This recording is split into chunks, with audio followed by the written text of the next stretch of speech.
नमस्ते दोस्तों, आज हम बात करने वाले हैं मल्टी टैलेंटेड एस्ट्रोलॉजर और लाइफ कोच से। आध्यात्मिक दुनिया के विभिन्न क्षेत्रों में इन्होंने महारत हासिल की है। आज की जर्नी में हम जानेंगे इनको एस्ट्रोलॉजर के रूप में।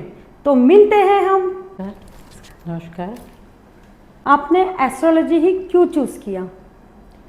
एस्ट्रोलॉजी चूज़ करने के पीछे हमारी मंशा ये थी कि हम जानें उस चीज़ को, उसके रहस्य को जानें कि आखिर लोग बताते कैसे हैं कि इस समय आपकी शादी होगी, इस समय आपको इश्यू होगा, या रिलेशनशिप में दिक्कत आएगी, या और भी ऐसी बहुत सारी हमारी दिन भर की समस्याएं जिसके पूछने के लिए अब गृह प्रवेश करना है तो मुहूर्त निकालने के लिए हम ज्योतिषी को देखते हैं। हाँ। मुंडन संस्कार के लिए ज्योतिषी को देखते हैं। मुंडन ही क्यों, जन्म से लेकर मृत्यु तक जो 16 संस्कार होते हैं उसमें यही आध्यात्मिक विधा है।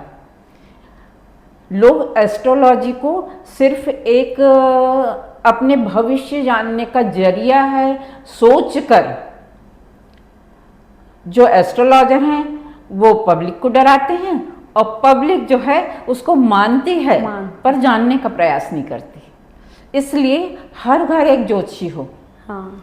हम एस्ट्रोलॉजी को सीमा तक ले जाना चाहते हैं कि एक छोटी सी लड़की भी, एक छोटा सा बच्चा भी उसको अपने प्रोफेशन के रूप में देखे, उससे अपना एक ज्ञानवर्धन तो करे ही, पर साथ साथ उसके द्वारा वो आर्थिक रूप से भी सबल हो। हम इस सीमा तक इस तरह से एस्ट्रोलॉजी को सोचते हैं कि हमने जब जाना उसको, हमने उसके रहस्यों को खोला तो कहीं भी साइंस से अलग नहीं है। विज्ञान और एस्ट्रोलॉजी पैरेलल हैं।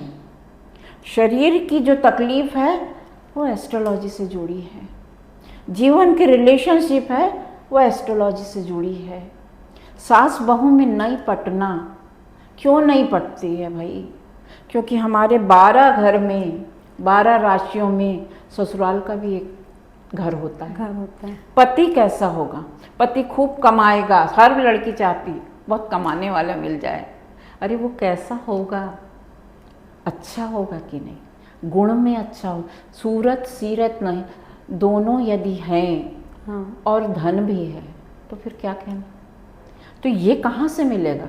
हम जब एस्ट्रोलॉजी को एक विज्ञान के रूप में देखेंगे, हम उसको डर के नहीं, उसको समझेंगे। देखो बेटा, सारी जो समस्याओं की जड़ है वो समझ है। हाँ। कृष्ण ने गीता में क्या कहा था अर्जुन से? बस यही कि मेरे जैसे बन जाओ, मैं जैसे देख रहा हूं तुम दुनिया को वैसे ही देखो। तो मतलब यहाँ से हमको ये नहीं है कि हमारा हस्बैंड अगर अपनी नज़र से किसी चीज़ को गलत बोल रहा है तो हम भी आंख मूंद के गलत बोलें। नहीं, उसको समझो, उसको समझ। ईश्वर ने जिस चीज को जिस रूप में इस दुनिया में रखा है उसको उस रूप में न समझ पाने के कारण सारा झगड़ा, शत्रुता, मित्र से शत्रु बनना, पति एकदम 36 का आंकड़ा, सबका होता है ऐसा नहीं कहेंगे, पर हमारा नेचर कैसे बदलता है? हमारा नेचर बदलता है हमारी समझ से। भाई डर लगता है, पसीने पसीने हो जाते हैं। क्यों हो जाते हैं? क्या ऐसा होता है कि हम पसीने पसीने हो जाते हैं? मतलब अंदर का सीक्रेशन काम कर रहा है। हम तो यहाँ तक बताएं बेटा कि हमारा जो डीएनए है, हमको पता चलता है कि हम 2 डीएनए है हमारे, उससे जिससे हमारा शरीर बना है। नहीं, 144 डीएनए एक साथ काम कर रहे हैं शरीर के अंदर, पर जागृत केवल 2 हैं, इसलिए उन 2 के प्रभाव में हम काम करते हैं। माँ जैसा करते हैं, पिता जैसे करते हैं, बच्चे हमारे वैसे ही करते हैं। तो ये क्रम चलता रहता है। जो गलतियाँ पहले हो चुकी हैं हम बस उसी को रिपीट करते हैं। अच्छा। क्योंकि हम जानते नहीं हैं डीएनए क्लीन करना क्या होता है, डीएनए को रेक्टिफाई करना क्या होता है। एस्ट्रोलॉजी ही है ये सब। डीएनए बताता है कि 4th हाउस में क्या चीज ऐसी है जिसके कारण हमें माता के पूर्वजों से कष्ट मिला? आपको कितने साल हो गए इस, मतलब आपको कब ऐसे फील हुआ कि मुझे इस फील्ड में जाना चाहिए? ये कह सकती हूँ कि बचपन से। बचपन से हमको ये क्यूरियोसिटी थी कि भगवान कैसे हम लोग को बताता है कि हम ये करेंगे वो करेंगे, हर ये करने से पाप लगता है, ये हमारे संस्कार थे। हाँ। ठीक है, वास्तव में वो पाप क्या चीज है? वो पाप चीज वो गलत कर्म है जिससे हम अपना खुद का अहित करते हैं, अपने परिवार का अहित करते हैं, और फिर समाज का अहित करते हैं, और फिर देश का अहित करते हैं। तो एस्ट्रोलॉजी पहले हमको सुधारती है, फिर एक गृहिणी के रूप में अपने परिवार को हम सुधारते हैं, समाज में हम उस पूरे समाज को बदलने की क्षमता रखते हैं, और जब समाज बदलता है तो गांव बदलता है, राज्य बदलता है, देश बदलता है। इसलिए एस्ट्रोलॉजी सबके लिए जरूरी है। तो आप इस फील्ड में आके सेटिस्फाइड हो? हाँ, हम लेकिन थोड़े से दुखी हैं। क्यों? हम दुखी इसलिए हैं कि जो आजकल एक दौर चला है नए लोगों का कि एस्ट्रोलॉजी से डराना, एस्ट्रोलॉजी को ऐसे हवा बताना। हम ऐसी बेसिक एस्ट्रोलॉजी सिखाएंगे जो हर घर में हर महिला सीखेगी, इतने सरल रूप में कि हमने कोई अलग से इसको मतलब 12 घंटे लगा के या अलग से एकदम इसको बोझ समझ के नहीं किया। अच्छा। हमने व्यवहारिक रूप में इसको सीखा, हमने अपनी हर काम में इसको अप्लाई किया।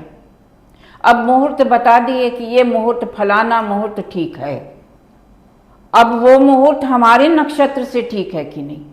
हम आंख मूंद के एस्ट्रोलॉजर के पास जाते हैं, वो हमको बताता ये ठीक है, चलो आपकी कुंडली भी ना देखे, जो 4 मुहूर्त हैं वो बिल्कुल आंख मूंद के कर लो, अक्षय तृतीया कर लो। हाँ। होली का एक रहता है, एक महाशिवरात्रि का रहता है, और एक नवरात्र के शुक्ल पक्ष की प्रतिपदा। हाँ। ठीक है, तो ठीक है वो अच्छे हैं, लेकिन वो क्यों हैं अच्छे, उसका रीजन कोई नहीं जानता एक्चुअली। जानते हैं पर बताना नहीं चाहते। अच्छा। लोग, हम बात को शेयर, असली बात शेयर नहीं करते, हम उतना ही बोलते हैं जिसमें हमारा बना रहे। अरे हमारा ऑरा बना रहेगा, हमारे साथ जितने लोग ज़्यादा अच्छे लोग जुड़ेंगे, अच्छे लोग उस चीज को सीख जाएंगे। हाँ। तो कितना पृथ्वी का ऑरा बढ़ेगा। हाँ। पृथ्वी में जब ऑरा पॉजिटिव वेव्स की होगी तो क्या ऐसा युद्ध, रक्तपात नहीं होगा, लड़कियों के साथ दूषित कर्म, ये सब होंगे क्या? नहीं होंगे। हम एक कड़ी से कड़ी जोड़ते जोड़ते एक अच्छा माहौल बनाना चाहते हैं देश में। तो आज हम मिले हैं एक एस्ट्रोलॉजर से। ऐसे ही छोटी छोटी टिप्स हम हर दिन हर छोटे छोटे टॉपिक के साथ आपके सामने आते रहेंगे। तो आप हमारे चैनल को फॉलो कीजिए और सब्सक्राइब कीजिए। Thank you.